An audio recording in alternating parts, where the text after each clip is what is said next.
Good morning everyone. आज के इस वीडियो में हम लोग मशीन डिजाइन का एक और इम्पोर्टेंट चैप्टर पढ़ेंगे, जिसका नाम है पावर स्क्रू। है ना।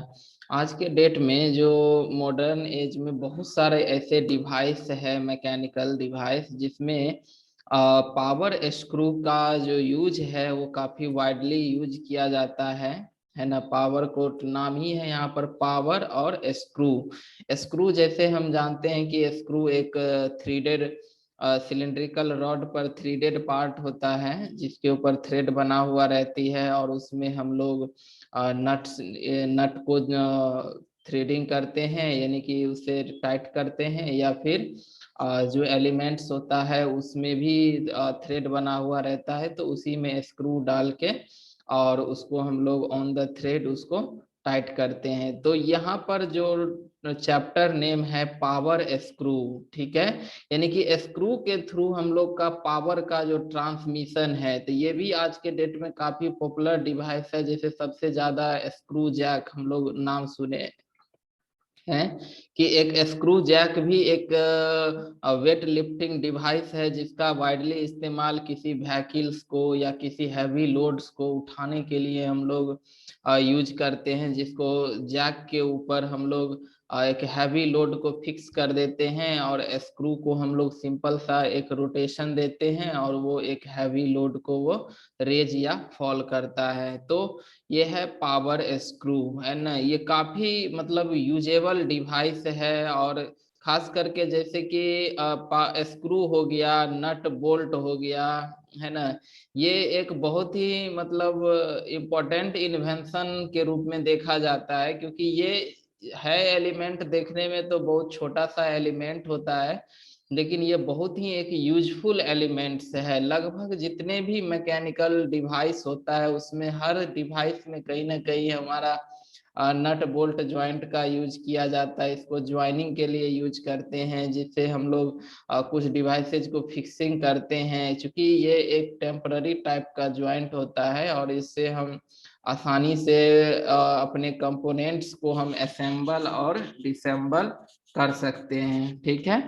तो अब यहाँ पर इंट्रोड्यूस करते हैं पावर स्क्रू को कि क्या है। तो कहते हैं कि power screw is a mechanical device. Power screw क्या है? एक मैकेनिकल डिवाइस है used for converting rotary motion into linear motion and transmitting power। यानी कि मैं पावर स्क्रू एक ऐसा मैकेनिकल डिवाइस है जिसका यूज हम लोग रोटरी मोशन को से लीनियर मोशन में कन्वर्ट करने के लिए यूज करते हैं। और ये सिर्फ मोशन में ही कन्वर्सन नहीं होता है, बल्कि ये पावर को भी ट्रांसमिट करता है। जैसे हम अभी एग्जांपल दिए स्क्रू जैक का, कि जब कोई भी हमको हैवी लोड को अगर उठाना रहता है, उसको रेज करना रहता है, तो उस हैवी लोड के नीचे हम लोग जो स्क्रू जैक है उसको लगा देते हैं, और इसके बाद हम लोग एक लीवर की मदद से, जो यहाँ पर स्क्रू है, एक स्क्रू बना हुआ रहता है, और यहाँ के इसी में जो है सो यहाँ पर जैक लगा हुआ है ना। तो इस जैक के ऊपर जो है हम लोग हैवी लोड को रख देते हैं, और यहाँ पर स्क्रू में एक लीवर लगा करके, और इस स्क्रू को हम लोग क्या कर देते हैं, एक रोटरी मोशन देते हैं। तो रोटरी मोशन देते हैं इस स्क्रू में, क्या होता है, पूरा थ्रीडेड पार्ट होता है। तो स्क्रू का रोटरी मोशन देने से ये जैक जो है ऊपर या यानी अपवार्ड या डाउनवार्ड इसका मोशन होता है, यानी कि इसका एक्सियल मोशन होता है। इसको हम लोग वैसे कहे तो ये एक क्या है, लीनियर मोशन है। तो यहाँ पर स्क्रू को हम रोटेशन देते हैं, और जैक में क्या आता है, लीनियर मोशन आता है। और इसी लीनियर मोशन से अगर वो अपवार्ड की तरफ मूव करता है, तो ये लोड जो है इसको वो रेज करता है ऊपर की ओर। और फिर इसी स्क्रू को अगर हम लोग उल्टा एंटी क्लॉकवाइज डायरेक्शन में घुमा देते हैं, तो फिर ये जैक जो है वो डाउनवार्ड की तरफ हमारा मूव करता है, और इससे हमारा लोड को जो है हम लोग लोअर करते हैं, नीचे लाते हैं। तो कहीं ना कहीं यहाँ पर क्या है कि हम रोटरी मोशन दे रहे हैं किसको, स्क्रू को, और ये जैक जो है वो हमारा लीनियर मोशन में है। तो ये भी एक पावर स्क्रू का ही क्या है, एग्जाम्पल है। तो पावर स्क्रू का इस्तेमाल हम देख रहे हैं कि रोटरी मोशन को लीनियर मोशन में कन्वर्ट कर रहा है और साथ में ही ये पावर को भी ट्रांसमिट कर रहा है। जैसे कि ये जैक जो है इस लोड को ऊपर उठा रहा है और फिर इस लोड को लोअर भी कर रहा है, तो कहीं ना कहीं पावर का यहाँ क्या हो रहा है, ट्रांसमिशन हो रहा है। ठीक है, तो यही है पावर स्क्रू। पावर स्क्रू को ट्रांसलेशनल स्क्रू भी कहा जाता है, क्योंकि पावर स्क्रू में स्क्रू को हम रोटेशन में देते हैं, लेकिन उसका जो मूवमेंट होता है, चूंकि इसके ऊपर क्या है, एक हेलिकल थ्रेड बना हुआ रहता है। कैसा? Helical thread. यहाँ पर हेलिकल थ्रेड बना होने के कारण ये स्क्रू का रोटेशन मोशन ये लीनियर, मतलब आगे पीछे भी स्क्रू या नट, अब ये अलग अलग सेटअप है। कुछ सेटअप ऐसा होता है जिसमें स्क्रू फिक्स होता है, नट मूव करता है।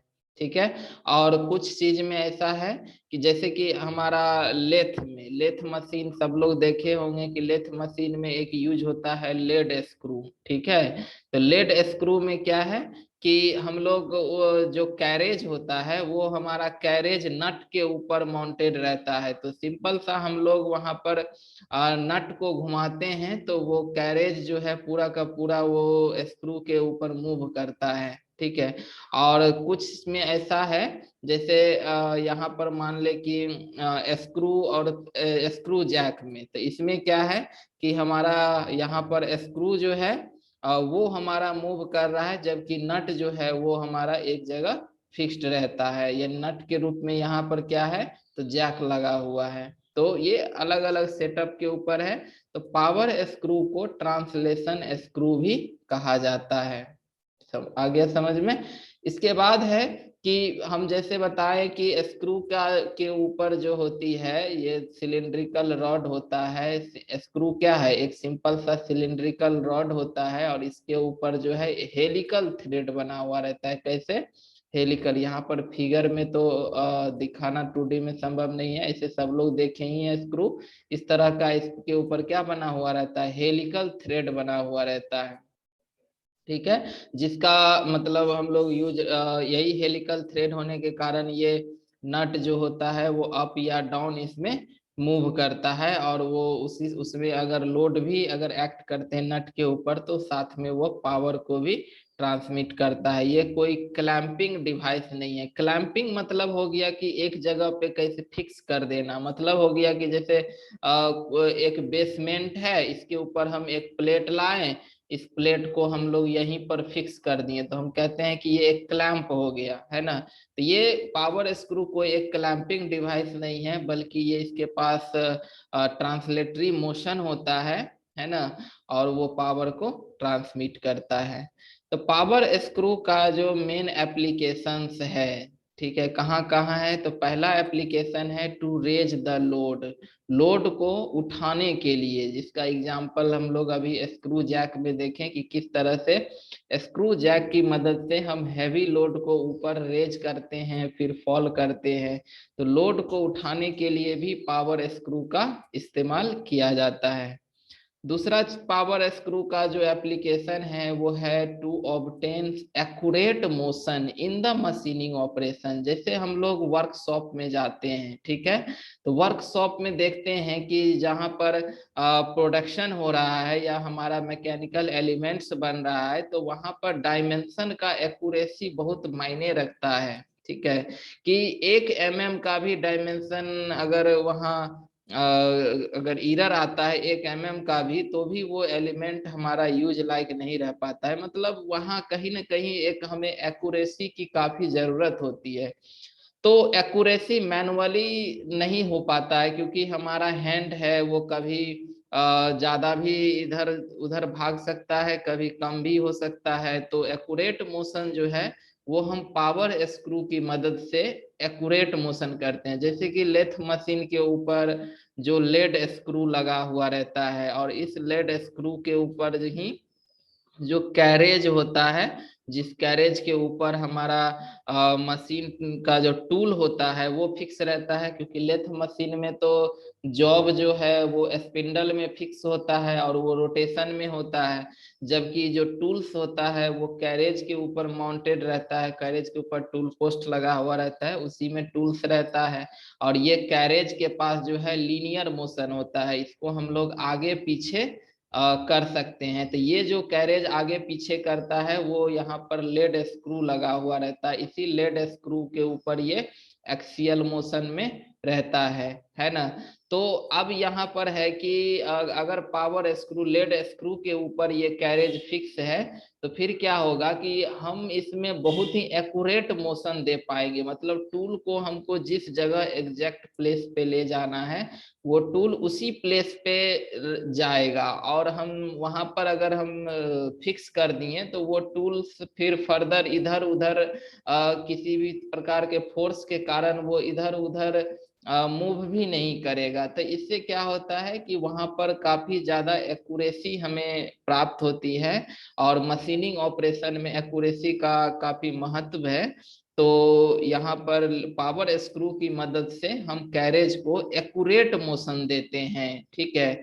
उसको जब भी हम कितना इसको 10 बार भी आगे पीछे घुमा ले तब भी हमको वो सेम ही पोजीशन पर, जिस पोजीशन पर हम लाना चाहेंगे उस पोजीशन पर वो फिर से एग्जैक्ट आ जाएगा। तो इस तरह से पावर स्क्रू हेल्प करता है कि इसमें एक्यूरेट मोशन में जब मशीनिंग ऑपरेशन करते हैं, ठीक है। तीसरा एप्लीकेशन जो इसका इंपॉर्टेंट एप्लीकेशन है, to clamp a work piece. बहुत सारे वर्कशॉप में हमारा जो ऑपरेशन होता है, जैसे मान लेते हैं कि हम लोग ड्रिलिंग ऑपरेशन करते हैं, ठीक है। तो ड्रिलिंग ऑपरेशन में क्या करते हैं, यहाँ पर जॉब को हम फिक्स कर देते हैं, नीचे जो है जॉब को फिक्स कर देते हैं। तो ये जॉब जो फिक्स होता है वो कहीं ना कहीं यहाँ पर स्क्रू की मदद से या नट बोल्ट की मदद से हम लोग क्या कर देते हैं, इसको फिक्स कर देते हैं, और तब इसमें हम लोग ड्रिल मशीन से इसको क्या करते हैं, होल करते हैं। तो अगर यहाँ पर अगर ये फिक्स नहीं रहता तो ये जॉब अगर इधर उधर अगर थोड़ा सा भी खिसक गया तो यहाँ पर जो होल जो बनना चाहिए था उसमें एरर आ जाएगा। तो यहाँ पर एज ए की वर्क पीस को हम लोग यहाँ पर स्क्रू की मदद से या नट बोल्ट की मदद से हम क्या करते हैं, एग्जैक्ट प्लेस पे क्लैंप कर देते हैं, और वो काफी हार्डली क्लैंप हो जाती है, वो मूव नहीं करता है। तो पावर स्क्रू का अनदर जो एप्लीकेशन है कि हम वर्क पीस को क्लैंप करने के लिए, जैसे भाइस हो गया, हम लोग भाइस के बेंच भाइस के ऊपर भी हम लोग अपने जॉब को फिक्स करते हैं, और फिर उसको अगर मान लीजिए कि कटिंग करना रहता है चाहे फाइलिंग करना रहता है तो हम लोग वहां पर इस्तेमाल करते हैं।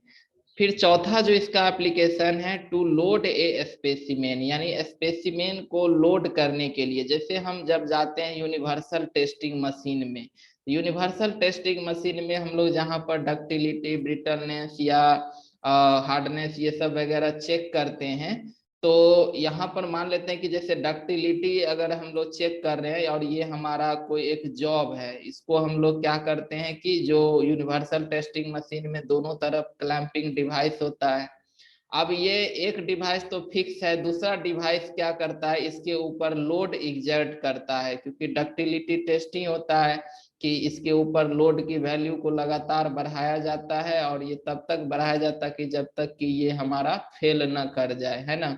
तो इसमें लोड का मान लगातार इंक्रीज किया जाता है। तो ये लोड का जो इंक्रीजिंग है वो किसके थ्रू किया जाता है, पावर स्क्रू के थ्रू किया जाता है। मतलब पावर स्क्रू की मदद से हम लोग यहाँ पर स्क्रू को घुमाएंगे, और ये अगर नट के ऊपर ये डिवाइस अगर नट के ऊपर है और यहाँ पर स्क्रू को घुमाएंगे तो ये नट में एक्सियल मोशन आएगा, तो एक्सियल मोशन आएगा तो यहाँ पर नट इधर की ओर खिंचाएगा। अगर ये इधर की ओर खिंचाता है तो यहाँ पर ये क्लैंप किया हुआ है वर्क पीस के साथ, ये वर्क पीस को भी क्या करेगा, पुल करेगा। तो पावर स्क्रू की मदद से इस तरह से हम अपना जो जॉब है, स्पेसिमेन है, उसके ऊपर हम लोड के वैल्यू को भी इंक्रीज या डिक्रीज करते हैं। तो इस तरह से पावर स्क्रू का हम देख रहे हैं कि कई इंपॉर्टेंट एप्लीकेशन है लोड को रेज करने में, वर्कशॉप में एक्यूरेट मोशन देने में जो कि मशीनिंग ऑपरेशन में जरूरत होता है, वर्क पीस को क्लैंप करने में, यूनिवर्सल टेस्टिंग मशीन या कोई भी जो टेस्टिंग मशीन होता है उसमें लोड को रेज और लोअर करने में भी हम पावर स्क्रू का इस्तेमाल करते हैं। अब है कि जो भी पावर स्क्रू सेटअप होता है उसमें बेसिकली थ्री एसेंशियल पार्ट होता है। कौन कौन? तो पहला एक स्क्रू होता है, दूसरा उसमें नट होता है, और तीसरा एक ऐसा पार्ट जो स्क्रू या नट को होल्ड करता है, क्योंकि इस दोनों में से कोई एक जो होता है मोशन में होता है और दूसरा जो होता है वो फिक्स होता है। जैसे स्क्रू जैक में स्क्रू मोशन में होता है और जैक हमारा फिक्स होता है, नट जो है वो फिक्स होता है ना।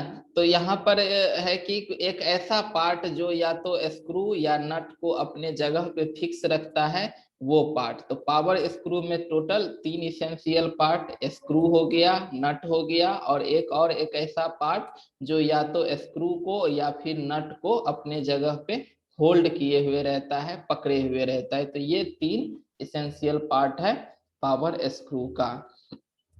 अब है कि depending upon the holding arrangement. अब होल्डिंग अरेंजमेंट क्या है, यानी कि जो होल्डिंग डिवाइस है वो स्क्रू को फिक्स किए हुए है या फिर नट को फिक्स किए हुए है। तो पावर स्क्रू को 2 तरीका से ऑपरेट किया जाता है। जैसे स्क्रू रोटेट करता है बियरिंग के ऊपर, और जबकि नट के पास एक्सियल मोशन होता है, जैसे lead screw of the lathe. Lathe के लेड स्क्रू में जो नट होता है उसके पास एक्सियल मोशन होता है, और यहाँ पर स्क्रू जो होती है वो अपने बियरिंग के ऊपर फिक्स रहता है, बस उसी के ऊपर वो अपना रोटेट भी करता है, तो बियरिंग के ऊपर ही वो रोटेट करता है। इसके पास, स्क्रू के पास कोई लीनियर मोशन नहीं होता है, इसमें लीनियर मोशन होता है नट के पास। तो इसका एग्जाम्पल हो गया लेड स्क्रू ऑफ लेथ। दूसरा जो ऑपरेशन हो गया कि नट को जो है स्टेशनरी रखा जाता है, जबकि स्क्रू हमारा मूव्स करता है एक्सियल डायरेक्शन में। एक्सियल डायरेक्शन में स्क्रू मूव करता है और नट फिक्स रहता है। जैसे स्क्रू जैक हो गया इसमें, और वाइस हो गया जिसमें नट जो है फिक्स है और स्क्रू मूव करता है। तो इस तरह से पावर स्क्रू का ये सब इंपॉर्टेंट पार्ट्स और ऑपरेशन था।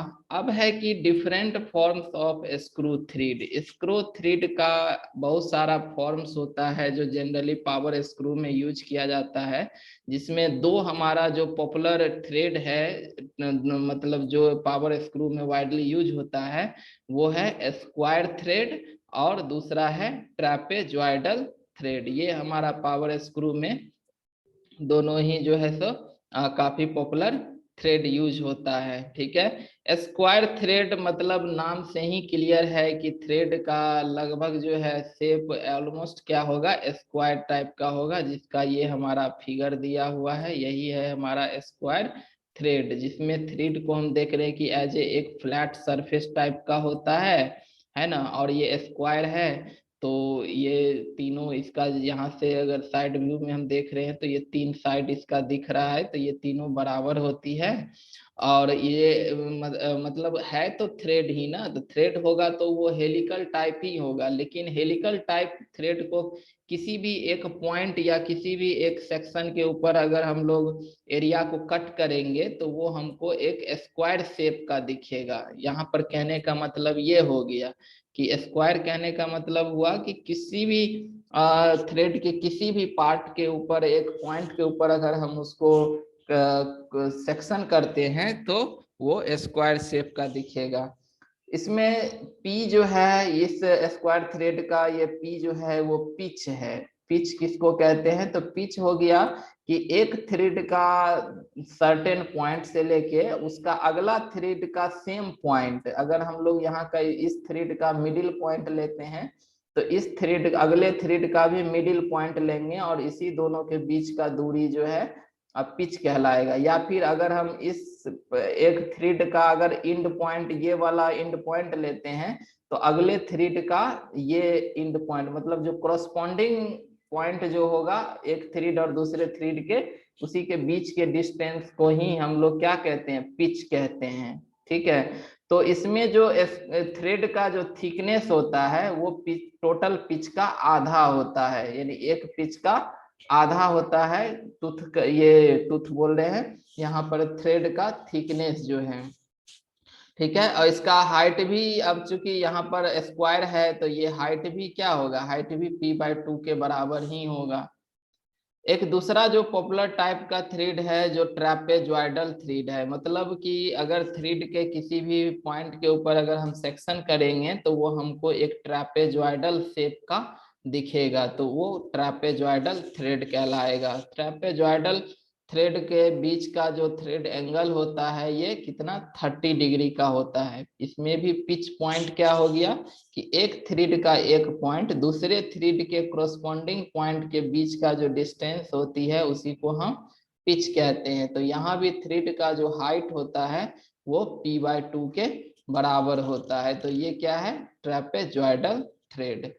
अब दोनों में क्या क्या डिफरेंस है, आखिर कहाँ पे स्क्वायर थ्रेड ज्यादा हमारे लिए सुटेबल है, कहाँ ट्रैपेजॉइडल है, तो हम दोनों को कंपैरिजन करते हैं।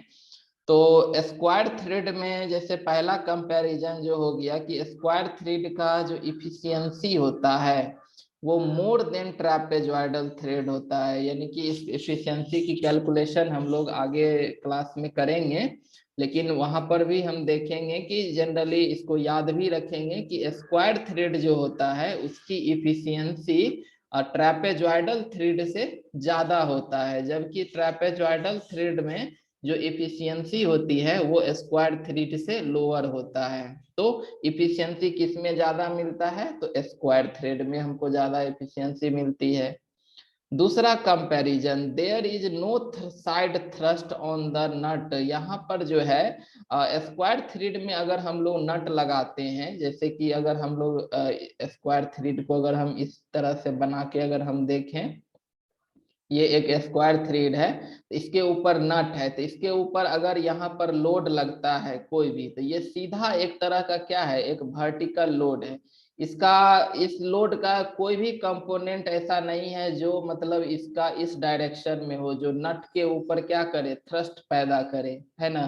तो कहने का मतलब हो गया कि स्क्वायर थ्रेड में जो है किसी भी प्रकार का साइड थ्रस्ट जो है वो प्रेजेंट नहीं होता है, बल्कि कह रहा है कि मोशन जो नट का होता है वो यूनिफॉर्म होता है।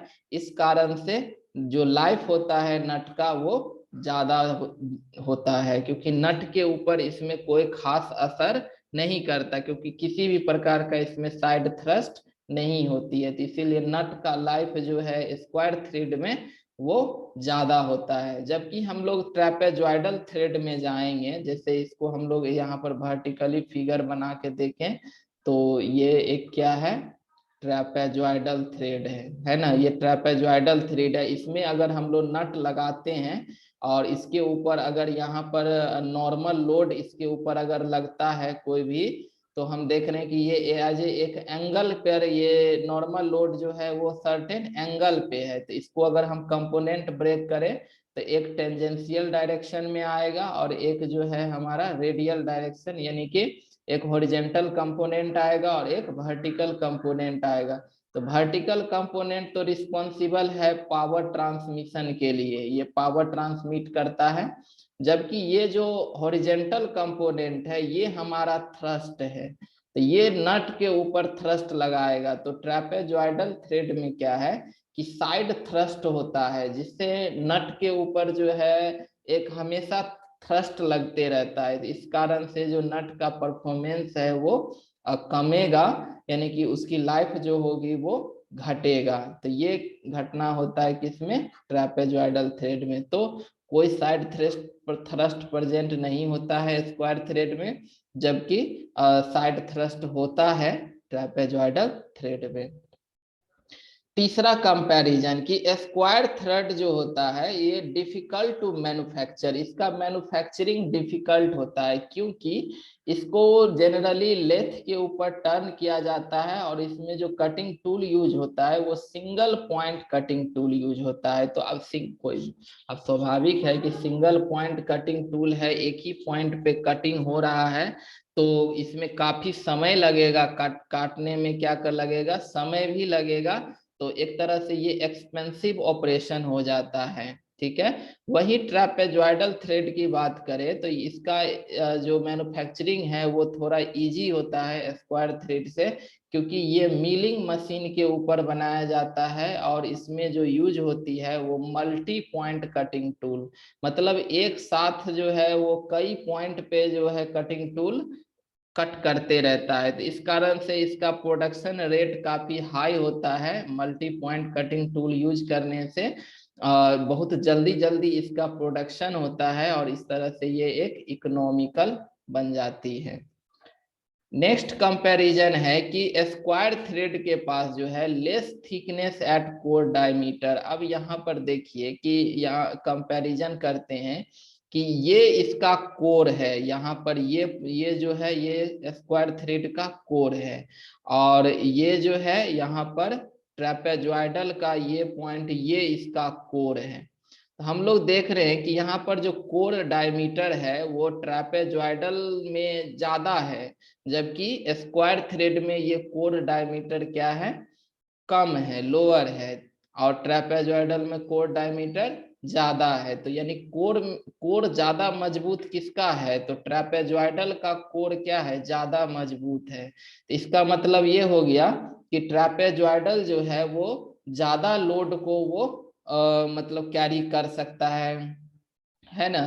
तो यहाँ पर इसीलिए स्क्वायर थ्रेड के पास लेस थिकनेस होता है कोर डायमीटर के पास, इस कारण से this reduces load carrying capacity of screw, इस कारण स्क्रू का जो लोड कैरिंग कैपेसिटी है वो कम होता है। जबकि ट्रेपेजॉइडल थ्रेड में जो कोर डायमीटर के पास ज्यादा थिकनेस होता है, इस कारण से ये थ्रेड स्ट्रोंगर होती है और इसके पास लार्ज लोड कैरिंग कैपेसिटी होता है। तो ज्यादा load carrying capacity trapezoidal thread के पास होता है। इसके बाद अगला हम लोग कंपैरिजन पर चले तो अब इसमें है कि wear off the thread surface becomes a serious problem in the service life of the power screw. जो स्क्वायर थ्रेड है, अगर स्क्वायर थ्रेड में वियर होता है, अगर उसमें घिसेगा तो फिर क्या होगा, ये सर्विस लाइफ को प्रॉब्लम क्रिएट करेगा। क्योंकि इसमें इसमें है क्या कि अगर ये स्क्वायर थ्रेड का जो सरफेस है ये अगर घिस गया तो स्वाभाविक है कि नट इस पर ढीला हो जाएगा, है ना। तो इसमें क्या करना पड़ता है, हमको रिप्लेस ही करना पड़ जाता है इसमें। अब हमारा अगर नट नट अगर ढीला हो गया, अगर उसका थ्रेड घिस गया, नट ढीला हो गया, तो फिर हमको उस नट को बदलना ही पड़ता है। जबकि ट्रेपेजॉइडल में जो होती है इसमें स्प्लिट टाइप नट यूज होता है। किस टाइप का, स्प्लिट टाइप का नट यूज होता है, जिसमें नट जो होती है वो दो भाग में बटा हुआ रहता है। ठीक है। और यहाँ पर दोनों ही नट में यहाँ पर होल बना हुआ रहता है, और एक छोटा सा स्क्रू के थ्रू जो है इस नट को हम लोग टाइट कर सकते हैं, है ना। दोनों साइड पर जो है आर पार जो है से एक जो होल बना हुआ रहता है नट पे, जिसको हम लोग एक अनदर स्क्रू के थ्रू, स्क्रू और नट के थ्रू इसको हम क्या कर सकते हैं, टाइट कर सकते हैं। तो इसमें क्या है कि ट्रेपेजॉइडल थ्रेड में जो यूज होने वाला नट है वो किस टाइप का, स्प्लिट टाइप का नट यूज होता है। तो इसमें अगर थोड़ा सा नट अगर घिस भी गया तो हम इस स्क्रू को थोड़ा सा, यहाँ पर जो स्क्रू होता है इस स्क्रू को टाइट करके हम नट को जो है फिर से यूज में ला सकते हैं, है ना। क्योंकि ये स्क्रू से टाइट होता है, दोनों ही स्प्लिट टाइप नट दो भाग में बटा हुआ रहता है, और इसको हम बाय किसी एक अनदर स्क्रू से हम इसको टाइट या लूज करते हैं। तो अगर वो थोड़ा सा घिस भी गया इसका थ्रेड तो हम फिर से स्क्रू को टाइट करके इस नट को टाइट कर देंगे तो फिर से ये काम करने लगेगा। तो इसीलिए इसमें ट्रेपेजॉइडल में जो वियरिंग है वो उतना सीरियस प्रॉब्लम नहीं होता है, इसमें नट को हमको जल्दी रिप्लेस करने की जरूरत नहीं होती है। तो यहाँ पर वही है कि एक्सियल वियर जो ट्रेपेजॉइडल थ्रेड के सरफेस का है वो कॉम्पेंसेट कर देता है, किसका, स्प्लिट टाइप नट का यूज करके हम उसको कॉम्पेंसेट करते हैं। इसका मतलब ये हो गया कि थ्रेड जब वर्न कर जाती है, घिस जाती है, तो वो दोनों हाफ को जो नट है, नट का दोनों भाग को हम टाइट कर देते हैं और वो हमको फिर से यूज होने लगता है। लेकिन स्क्वायर्ड थ्रेड में ऐसा बात नहीं होता है, उसमें एक बार नट अगर घिस गया तो उस नेट को हटाना ही पड़ता है, फिर से नया नट इसमें लगाना पड़ता है। ठीक है। स्क्रू जा इसका जो स्क्वायर थ्रेड है इसका एप्लीकेशन जो है जनरली स्क्रू जैक में किया जाता है, क्योंकि इसमें साइड थ्रस्ट नहीं होती है। कोई प्रेस मशीन में किया जाता है जहां पे लोड अप्लाई किया जाता है। कोई क्लैंपिंग डिवाइस जहां पर फिक्सिंग होती है वहां पर किया जाता है।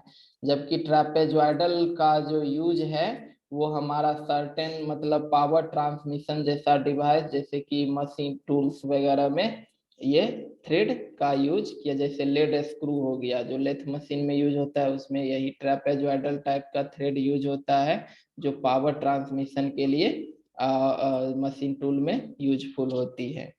दोनों थ्रेड में एक सिमिलरिटी ये है कि दोनों ही थ्रेड जो है वो दोनों डायरेक्शन में मोशन को ट्रांसमिट कर सकता है। स्क्वायर थ्रेड भी दोनों डायरेक्शन में मोशन ट्रांसमिट कर सकता है, फोर्स को भी ट्रांसमिट कर सकता है। जबकि ट्रेपेजॉइडल थ्रेड भी दोनों डायरेक्शन में, यानी कि दोनों मतलब आगे पीछे दोनों डायरेक्शन में वो फोर्स और मोशन दोनों को वो ट्रांसमिट करता है। तो ये एक सिमिलरिटी है दोनों थ्रेड के बीच में। तो ये दो मोस्ट पॉपुलर मतलब थ्रेड है जो कि जनरली पावर स्क्रू में यूज होता है। इसके अलावा भी कुछ थ्रेड बाद में इन्वेंटेड हुआ और कुछ और पॉपुलर थ्रेड है जिसका हम पावर स्क्रू में यूज करते हैं, जिसमें एक पॉपुलर थ्रेड जो है जिसका नाम है एक्मी थ्रेड। तो एक्मी थ्रेड क्या है, तो ये एक सिमिलर टाइप का ट्रेपेजॉइडल थ्रेड है। ये सब कुछ इसका बनावट क्या है, ट्रेपेजॉइडल थ्रेड का ही होता है। सिर्फ अंतर क्या होता है कि यहाँ पर ट्रेपेजॉइडल थ्रेड में हम लोग देखे थे कि थ्रेड के बीच का जो एंगल होता है वो कितना होता है, यहाँ पर 30 डिग्री होता है। ठीक है। इसी को इसके बदले जो है एक्मी थ्रेड में जो यहाँ पर थ्रेड एंगल होता है वो 29 डिग्री का होता है। तो इसीलिए एक्मी थ्रेड के बारे में क्या हम कहते हैं, it is similar to trapezoidal thread. ये सब कुछ जितना हम लोग इसका चाहे एडवांटेज हो या डिसएडवांटेज हो, अभी जितना भी हम स्क्वायर थ्रेड के साथ कंपैरिजन किए ट्रेपेजॉइडल थ्रेड का, वो सारा एडवांटेज डिसएडवांटेज एक्मी थ्रेड के पास भी है। सब कुछ ट्रेपेजॉइडल थ्रेड के जैसा ही है, बनावट भी उसी की तरह है, लेकिन सिर्फ अंतर क्या है कि यहाँ पर जो थ्रेड एंगल होता है एक्मी थ्रेड में वो 29 डिग्री का होता है, जबकि ट्रेपेजॉइडल में 30 डिग्री का होता है। तो एक्मी थ्रेड का वाइडली इस्तेमाल lead screw of the lathe में किया जाता है। ये ऑब्जेक्टिव क्वेश्चन सब में भी पूछता है, तो हम लोग याद रखेंगे कि लेथ में पूछेगा कि लेथ के लेड स्क्रू में किस टाइप का थ्रेड यूज होता है, तो वो यूज होता है एक्मी थ्रेड। ठीक है। ये भी एक तरह का ट्रेपेजॉइडल थ्रेड ही है, लेकिन बस इसमें यही है कि सिर्फ एंगल 29 डिग्री का होता है। तो लेड स्क्रू ऑफ लेथ में एक्मी थ्रेड का वाइडली यूज होता है। और भी जो पावर ट्रांसमिशन डिवाइस होता है जनरली वर्कशॉप में बहुत सारा इस्तेमाल होता है, सब में एक्मी थ्रेड का इस्तेमाल किया जाता है। इसके बाद एक और अनदर टाइप का एक पॉपुलर थ्रेड जो है वो है बटरेस थ्रेड। ठीक है। तो बटरेस थ्रेड जो होती है इसमें थ्रेड के बीच का एंगल होता है यहाँ पर 45 डिग्री, और ये उसका पिच हो गया कि एक पॉइंट से उसका करस्पॉन्डिंग पॉइंट के बीच का डिस्टेंस उसका पिच हो गया हाइट जो होता है वो 0.75 पी के बराबर होता है। तो बटरेस थ्रेड में दोनों का एडवांटेज होता है, स्क्वायर का भी और ट्रैपेजॉइडल थ्रेड दोनों का एक कंबाइंड एडवांटेज होता है। हम लोग यहाँ पर शेप इसका जो बनावट है उसमें भी देख रहे हैं कि एक साइड जो है थ्रेड का वो स्क्वायर टाइप का बना हुआ है, फ्लैट टाइप का है, और जबकि इसका दूसरा साइड जो है एक ट्रैपेजॉइडल शेप का बना हुआ है। तो इसीलिए इसमें स्क्वायर और ट्रैपेजॉइडल दोनों की एडवांटेज होती है ना। तो बटरेस थ्रेड के बारे में क्या क्या है कि इसका जो बटरेस थ्रेड का इफिशियंसी होता है वो हायर इफिशियंसी होता है ट्रैपेजॉइडल थ्रेड से। मतलब हो गया कि बटरेस थ्रेड का इफिशियंसी ट्रैपेजॉइडल थ्रेड से ज्यादा होता है और स्क्वायर थ्रेड से कम होता है। तो ट्रैपेजॉइडल थ्रेड से ये हायर इफिशियंसी हो गया। दूसरा चीज कि it can be economically manufacture, इसको हम इकोनॉमिकली मैन्युफैक्चर जो है वही थ्रेड मिलिंग मशीन के ऊपर मल्टी पॉइंट कटिंग टूल का इस्तेमाल करके बटरेस थ्रेड को बनाया जाता है। तो ये भी एक इकोनॉमिकल होता है। उसके बाद नेक्स्ट है कि इसमें भी एक्सियल वियर अगर थ्रेड पे होता है तो इसको में भी हम लोग स्प्लिट टाइप नट्स का यूज करके हम उसे कंपेंसेट कर सकते हैं। इसके बाद हम देखते हैं कि इसका जो कोर है तो यहाँ पर कोर थिकनेस जो है वो बहुत ज्यादा होता है। तो बटरेस थ्रेड जो होता है वो स्ट्रॉन्गर होता है स्क्वायर और ट्रैपेजॉइडल दोनों से, यानी कि बटरेस थ्रेड जो होती है वो स्ट्रॉन्गर होता है स्क्वायर और ट्रैपेजॉइडल दोनों ही थ्रेड से। ये सबसे ज्यादा स्ट्रॉन्गर बटरेस थ्रेड होता है क्योंकि इसके पास ग्रेटर थिकनेस होता है at the base of thread. इसके कोर पर, यहाँ पर कोर पर इसका जो थिकनेस है वो ज्यादा होता है, जिस कारण से ये स्क्वायर और ट्रैपेजॉइडल दोनों से मजबूत होता है। ठीक है, लेकिन इसका एक ही डिसएडवांटेज ये है कि ये जो बटरेस थ्रेड होता है वो सिर्फ ओनली वन डायरेक्शन में ही ये पावर को ट्रांसमिट कर सकता है ना। जबकि हम स्क्वायर और ट्रैपेजॉइडल चाहे एक्मी सब में देखे थे कि सब में जो है पावर का ट्रांसमिशन दोनों साइड होता है, लेकिन बटरेस थ्रेड में जो पावर का ट्रांसमिशन होता है और सिर्फ एक ही डायरेक्शन में पावर का ट्रांसमिशन होता है। तो इसीलिए लास्ट पॉइंट है कि this thread are used where heavy axial force, चूंकि ये स्ट्रॉन्गर है थ्रेड तो ये हैवी एक्सियल फोर्स के लिए यूज होता है और acts along the screw axis in one direction only. ये इंपॉर्टेंट पॉइंट है कि ये सिर्फ और सिर्फ स्क्रू एक्सिस के सिर्फ एक ही डायरेक्शन में पावर को ट्रांसमिट कर सकता है। जैसे कि भाइस हो गया, भाइस में भी हम लोग देखते हैं कि भाइस को जब हम उल्टा घुमाते हैं तो उस वक्त उसमें किसी भी प्रकार का पावर ट्रांसमिशन नहीं होता है, लेकिन जहां पर हम जॉब को फिक्स करते हैं भाइस के अंदर और तब भाइस को हम टाइट करते हैं तो वो जॉब को काफी टाइटली पकड़ लेता है, तो वो बटरेस थ्रेड ही होता है। दूसरा इसका यूज है कि उसका जैसे एंटी एयरक्राफ्ट गन होता है जिसमें बैरल होती है तो उसमें भी थ्रेड का जो है बटरेस थ्रेड ही होता है, जिधर से वो जो बुलेट है वो जिधर छूटती है वहां पर हैवी थ्रस्ट लगता है, जिस थ्रस्ट को कैरी करने के लिए यही बटरेस थ्रेड होता है। तो एंटी एयरक्राफ्ट गन में रेलवे रेलवे कैरेज कपलिंग होता है, रेलवे कैरेज कपलिंग वहां पर भी इसका बटरेस थ्रेड का यूज किया जाता है। ये भी पावर को एक तरफ ही सिर्फ ट्रांसमिट करता है।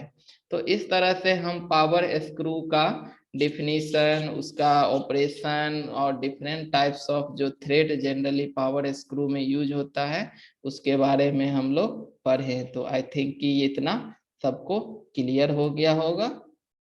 अगर डाउट है तो कमेंट करें।